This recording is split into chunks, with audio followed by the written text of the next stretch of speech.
Hello foodies, welcome back to our channel. ఇవాల్టి మన recipe గోధుమ పిండితో చేసిన టేస్టీ అండ్ హెల్దీ వేడి వేడి సమోసా.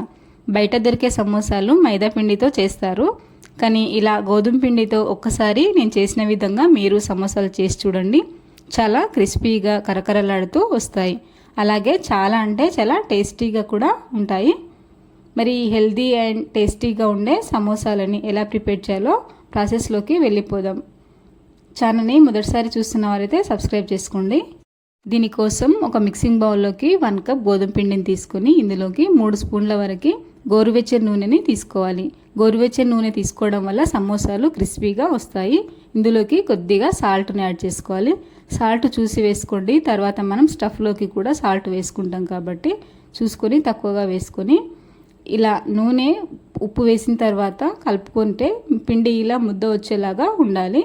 ఇందులోకి కొద్దిగా గోరువెచ్చని వాటర్ని వేసుకొని పిండిని చపాతీ పిండిలా కాకుండా కొద్దిగా గట్టిగా ఉండేటట్టు కలుపుకొని ఒక 10 నిమిషాల పాటు దీన్ని పక్కకు ఉంచుకోవాలి.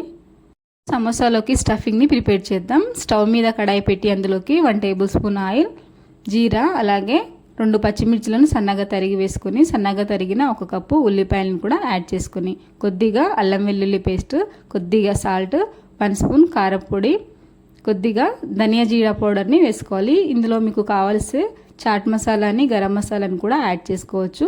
నేను ధనియా జీరా పౌడర్ మాత్రమే వేసుకున్నాను. దీన్ని ఒక 2 నిమిషాలు మాత్రమే ఫ్రై చేసుకుంటే చాలు. 2 నిమిషాలు ఫ్రై అయిన తర్వాత ఇందులోకి 1 కప్ అటుకులని యాడ్ చేసుకోవాలి. అటుకులు ఉల్లిపాయలోకి బాగా కలిసేలా ఒకసారి కలిపేసుకొని ఇందులోకి ఫైనల్గా కొద్దిగా కొత్తిమీరని కూడా యాడ్ చేసుకొని 1 నిమిషం పాటు ఫ్రై చేసుకొని స్టవ్ ఆఫ్ చేసుకోవాలి. ఈ స్టఫింగ్ని వేరే బౌల్లోకి తీసుకొని పూర్తిగా చల్లారనివ్వాలి. తర్వాత ముందుగా తడిపిన పిండిలోంచి ఇలా అన్నీ ఒకే సైజులో ఉండేలా ముద్దలను చేసుకొని ఒక ముద్దను తీసుకొని కింది భాగంలో పై భాగంలో పొడి పిండి చల్లుకొని చపాతీలాగా ఒత్తుకోవాలి. అయితే నార్మల్ చపాతీలా కాకుండా దీన్ని సన్నగా సన్నగా వీలైతే అంత సన్నగా దీన్ని ఇలా వీడియోలో చూపిస్తున్నట్టుగా చేతిలోకి తీసుకుంటే వేళ్ళు కనిపించేలాగా సన్నగా ఒత్తుకొని దీన్ని వేరే ప్లేట్లోకి తీసుకొని అన్ని చపాతీలను ప్రిపేర్ చేసుకోవాలి.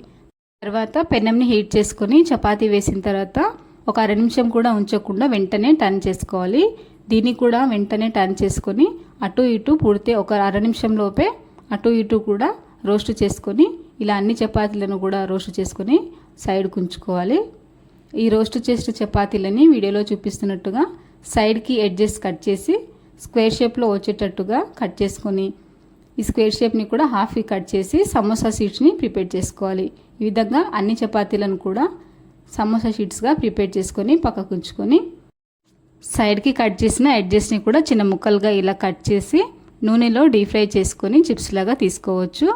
తర్వాత ఒక బౌల్లోకి 2 స్పూన్ల మైదా పిండిని కొద్దిగా వాటర్ని యాడ్ చేసి ఇలా థిక్ పేస్ట్ లాగా సమోసా షీట్స్ని అతికించుకోవడానికి ఇలా పేస్ట్ లాగా ప్రిపేర్ చేసుకొని పక్కకు ఉంచుకొని ఇప్పుడు సమోసా ప్యాకెట్స్ని ప్రిపేర్ చేద్దాం. ఇది ప్రిపేర్ చేయడం చాలా కష్టమేం కాదు, చాలా ఈజీ. చూడండి, సగానికి ట్రయాంగిల్ షేప్లో ఇలా మడుచుకొని మిగిలిన సగానికి మనం ప్రిపేర్ చేసుకున్న పిండిని ఇలా కొద్దిగా అప్లై చేసుకొని ప్యాకెట్స్ని ఈజీగా ప్రిపేర్ చేసుకోవచ్చు.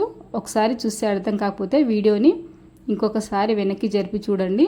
ప్యాకెట్స్ చాలా సింపుల్గా చేసుకోవచ్చు. ఇలా చేసుకున్న ప్యాకెట్లోకి సరిపడా స్టఫింగ్ను వేసుకోవాలి. స్టఫింగ్ వేసుకున్న తర్వాత పైన ఉన్న కార్నర్కి కూడా కొద్దిగా మైదా పిండిని తీసుకొని క్లోజ్ చేసుకుంటే సమోసాలు ప్రిపేర్ అయిపోతాయి. సమోసాలో మనకు ఎక్కడైనా చిన్న హోల్ కనిపించినా కూడా ఇలా మైదా పిండితో దీన్ని కవర్ చేసేసుకోవచ్చు. ఈ విధంగా అన్ని సమోసాలను కూడా ప్రిపేర్ చేసుకోవాలి. ఇంకో వీడియో కూడా చూపిస్తున్నాను చూడండి. ఇలా ప్యాకెట్స్ని చాలా ఈజీగా ప్రిపేర్ చేసుకొని స్టఫ్ పెట్టుకొని పైన కార్నర్స్కి మైదా పిండిని అప్లై చేసుకొని క్లోజ్ చేసుకుంటే ట్రయాంగిల్ షేప్లో సమోసాలు ప్రిపేర్ అయిపోతాయి. ఇలా అన్ని సమోసాలను ప్రిపేర్ చేసుకున్న తర్వాత స్టవ్ పై డీప్ ఫ్రైకి సరిపడా ఆయిల్ని వేసుకొని ఆయిల్ ఎక్కువగా హీట్ అవ్వకుండా గోరువెచ్చగా ఉన్నప్పుడే ఇందులోకి సమోసాలను అన్నీ ఒకేసారి వేయకుండా టర్న్ చేసుకోవడానికి ఈజీగా ఉండేటట్టు చూసుకొని 3 లేదా 4 సమోసాలను వేసుకొని మంటను లో ఫ్లేమ్లోనే ఉంచి వీటిని డీప్ ఫ్రై చేసుకోవాలి. మీడియం ఫ్లేమ్ కానీ హై ఫ్లేమ్ కానీ ఉంచితే ఇవి పైకి కలర్ చేంజ్ అవుతాయి కానీ లోపల సరిగా ఉడకవు. సో లో ఫ్లేమ్లోనే ఉంచి వీటిని ఇలా లైట్ బ్రౌన్ కలర్ వచ్చే వరకు డీప్ ఫ్రై చేసుకొని సైడ్కు తీసేసుకోవాలి. ఈ విధంగా అన్ని సమోసాలను కూడా లైట్ బ్రౌన్ కలర్ వచ్చే వరకు డీప్ ఫ్రై చేసుకొని పక్కకు ఉంచేసుకొని 4-5 పచ్చిమిర్చిలను కూడా ఇదే ఆయిల్లో ఫ్రై చేసుకొని మనం ముందుగా కట్ చేసి పెట్టుకున్న చిప్స్ని కూడా ఈ ఆయిల్లోకి వేసుకొని లైట్ అండ్ గోల్డ్ కలర్ వచ్చే వరకు డీప్ ఫ్రై చేసుకొని వీటిలోకి కొద్దిగా ఉప్పు కారం చల్లుకొని తింటే చాలా బాగుంటాయి.